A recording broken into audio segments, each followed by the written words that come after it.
الرحمن الرحیم السلام علیکم ورحمۃ اللہ وبرکاتہ۔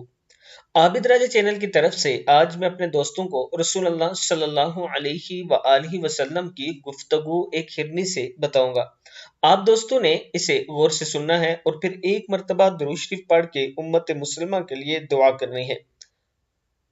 حضرت ام سلمہ رضی اللہ تعالیٰ عنہ بیان کرتی ہیں، ایک دفعہ حضور اکرم صلی اللہ علیہ وآلہ وسلم ایک صحرا میں سے گزر رہے تھے۔ کسی ندا دینے والے نے آپ صلی اللہ علیہ وآلہ وسلم کو یا رسول اللہ کہہ کر پکارا۔ آپ صلی اللہ علیہ وآلہ وسلم آواز کی طرف متوجہ ہوئے، لیکن آپ صلی اللہ علیہ وآلہ وسلم کو سامنے کوئی نظر نہ آیا۔ آپ صلی اللہ علیہ وآلہ وسلم نے دوبارہ غور سے دیکھا تو وہاں ایک ہرنی بندھی ہوئی تھی۔ اس نے عرض کی، یا رسول اللہ صلی اللہ علیہ وآلہ وسلم میرے نزدیک تشریف لائیے۔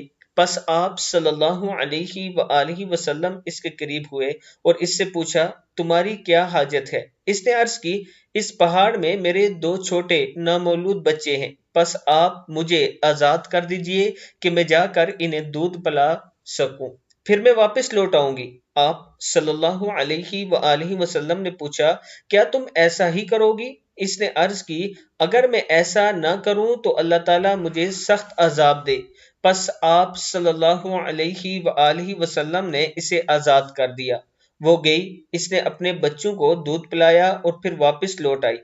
آپ صلی اللہ علیہ وآلہ وسلم نے اسے دوبارہ باندھ دیا۔ پھر اچانک وہ عربی جس نے اس ہرنی کو باندھ رکھا تھا متوجہ ہوا اور اس نے عرض کی، یا رسول اللہ صلی اللہ علیہ وآلہ وسلم میں آپ کی کوئی خدمت کر سکتا ہوں؟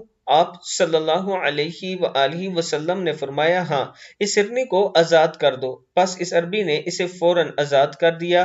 وہ وہاں سے دوڑتی ہوئی نکلی اور وہ یہ کہتی جا رہی تھی، میں گواہی دیتی ہوں کہ اللہ کے سوا کوئی عبادت کے لائق نہیں اور آپ صلی اللہ علیہ وآلہ وسلم اللہ کے رسول ہیں۔ کتاب کا حوالہ یہ نیچے موجود ہے، آپ دیکھ سکتے ہیں۔ جو شکاری دوست ہیں، میں ان تمام دوستوں سے گزارش کروں گا کہ ایک موسم ہوتا ہے جب جانوروں کے بچے ہوتے ہیں، پرندوں کے بھی ہوتے ہیں، ایک ہی موسم ہوتا ہے، اس میں زیادہ تر ہوتے ہیں۔ کوشش کیا کریں کہ اس موسم میں شکار نہ کیا کریں، کیونکہ جب آپ ہرن یا کسی بھی جانور یا پرندے کا شکار کر دیتے ہیں تو اس کے بچے پیچھے بھوکے مر جاتے ہیں۔